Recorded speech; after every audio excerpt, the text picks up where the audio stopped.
आसन्न भूतकाल। वह बोला है, அவன் பேசியிருக்கிறான். உஸ்னே பேச்சா है, அவன் விற்றிருக்கிறான். இப்போ நே போட்டிருக்கோம். இப்போ கேள்வி கேட்டால் நம்மளால் பதில் சொல்ல முடியும்.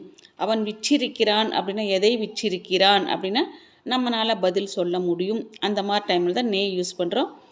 நெக்ஸ்ட்டு வஹ் பாகா है, அவன் ஓடி இருக்கிறான். உஸ்னே பேஜா है, அவன் அனுப்பி இருக்கிறான். வஹ் மரா है, அவன் இறந்திருக்கிறான்.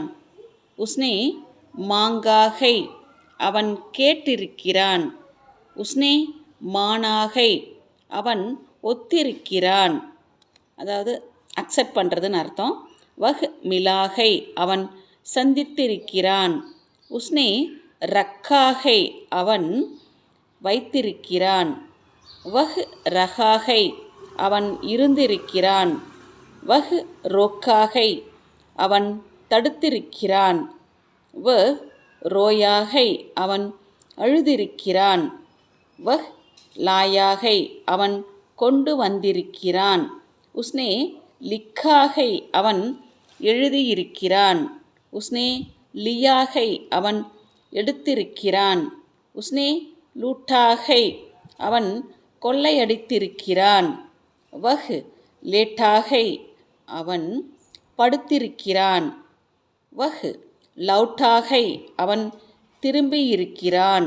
ஃபார் எக்ஸாம்பிளுக்கு வஹ் ஆஜ்ஹி, ஆஜ்ஹினா இன்றுதான்.